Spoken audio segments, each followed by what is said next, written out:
आज हम 4 बड़े डेवलपमेंट्स को कवर करने वाले हैं। स्पेस में एक नई रेस शुरू हो गई है, गवर्नेंस को लेकर एक बड़ा कोर्ट रूलिंग आया है और इकोनॉमी से जुड़े 2 अहम अपडेट्स हैं जिनका असर हम सब पर पड़ेगा।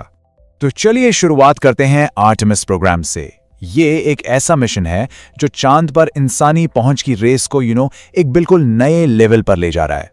तो ये आर्टेमिस प्रोग्राम आखिर है क्या? देखिए, सिंपल शब्दों में ये नासा का एक बहुत ही एम्बिशियस इंटरनेशनल मिशन है। लगभग 50 साल बाद ये इंसानों को चांद पर वापस भेज रहा है। लेकिन इस बार गोल सिर्फ झंडा गाड़ना नहीं है। असली मकसद है चांद पर एक परमानेंट बेस बनाना, जिसे आगे मार्स तक जाने के लिए एक स्टेपिंग स्टोन की तरह यूज किया जा सके। इसके 3 मेन गोल्स हैं। पहला, चांद के साउथ पोल पर पानी की खोज करना, जो एक गेम चेंजर हो सकता है। दूसरा, वहां पर एक long term sustainable human base बनाना। और तीसरा, फ्यूचर मार्स मिशंस के लिए जरूरी नई टेक्नोलॉजी को टेस्ट करना। तो इसका अगला कदम है आर्टेमिस 2 मिशन। ये एक 10 दिन की बेहद जरूरी टेस्ट फ्लाइट है। इसका मेन काम ओरायन कैप्सूल के लाइफ सपोर्ट सिस्टम्स को चेक करना। बेसिकली ये सुनिश्चित करना है कि एस्ट्रोनॉट्स बिल्कुल सेफ रहेंगे, खासकर जब वो धरती पर वापस आ रहे होंगे। और ये चैलेंज कोई छोटा मोटा नहीं है। जब ओरायन कैप्सूल धरती के एटमॉस्फेयर में री एंटर करेगा तो उसकी हीट शील्ड को 5000 डिग्री सेल्सियस का टेम्परेचर झेलना पड़ेगा। ये लगभग सूरज की सतह के टेम्परेचर के बराबर है। इसे हैंडल करना अपने आप में एक बहुत बड़ा इंजीनियरिंग अचीवमेंट है। लेकिन ये कहानी सिर्फ साइंस की नहीं है। एक जियोपॉलिटिकल रेस भी शुरू हो चुकी है। एक तरफ है यूएसए का आर्टेमिस प्रोग्राम जो इंटरनेशनल कोलैबोरेशन पर फोकस करता है, और दूसरी तरफ है चाइना का चांगे मिशन, जिसका एम है 2030 तक इंसान को चांद पर उतारना। दोनों ही देश चांद के रिसोर्सेज पर कंट्रोल चाहते हैं और आने वाले टाइम में स्पेस गवर्नेंस को शेप करना चाहते हैं। इसीलिए आर्टेमिस की सक्सेस 3 चीजों पर डिपेंड करती है। पहला, लगातार फंडिंग। दूसरा, स्ट्रॉन्ग इंटरनेशनल पार्टनरशिप्स। और सबसे जरूरी, क्रू की सेफ्टी को किसी भी पॉलिटिकल डेडलाइन से ऊपर रखना। चलिए अब स्पेस से जमीन पर आते हैं और इंडियन गवर्नेंस से जुड़े एक इंपॉर्टेंट रूलिंग को समझते हैं। यह रूलिंग गवर्नर के पावर्स को साफ तौर पर डिफाइन करता है। मद्रास हाई कोर्ट ने एक बिल्कुल साफ फैसला सुनाया है।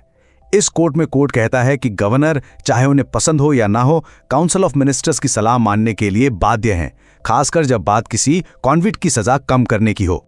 ये पावर आती है कॉन्स्टिट्यूशन के आर्टिकल 161 से, जिसे पावर ऑफ रिमिशन कहते हैं।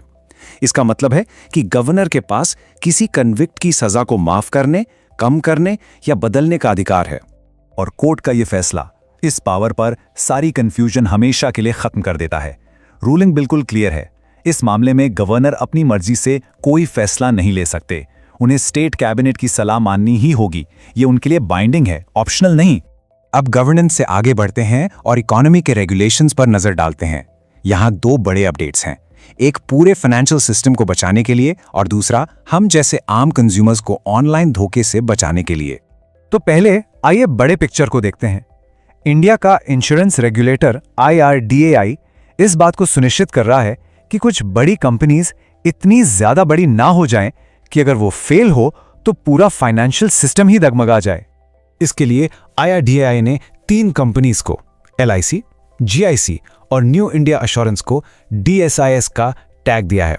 ये टू बिग टू फेल कहने का ही एक फैंसी तरीका है। सोच के देखिए, ये इकोनॉमी के वो पिलर्स हैं कि अगर एक भी गिरा तो पूरी इमारत हिल सकती है। इसलिए इन पर रेगुलेटर की एक खास नजर रहती है। सिस्टम की स्टेबिलिटी तो जरूरी है, बिल्कुल, लेकिन एक और खतरा है जो सीधे हमें और आपको, यानी इंडिविजुअल कंज्यूमर्स को डिजिटल दुनिया में टारगेट कर रहा है।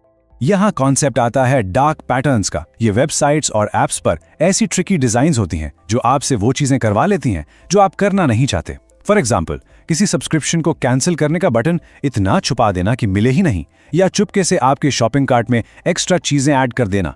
बेसिकली ये डिजिटल धोखाधड़ी है। तो कंज्यूमर प्रोटेक्शन से आप चलते हैं इन्वेस्टर प्रोटेक्शन की तरफ। मार्केट रेगुलेटर से भी एक ऐसा प्रपोजल लाई है जो कंपनीज के अपने ही शेयर्स को वापस खरीदने, यानी शेयर बायबैक के तरीके को बदल सकता है। सेबी शेयर बायबैक्स के लिए स्टॉक एक्सचेंज रूट को वापस लाने पर विचार कर रही है। इंटरेस्टिंग बात यह है कि यह तरीका पहले बंद कर दिया गया था। देखिए, शेयर बायबैक के 2 तरीके हैं। एक है टेंडर ऑफर, जिसमें कंपनी सभी शेयर होल्डर्स को एक फिक्स प्राइस ऑफर करती है। लेकिन जो पुराना स्टॉक एक्सचेंज रूट था, उसमें कंपनी ओपन मार्केट से शेयर्स खरीदती थी।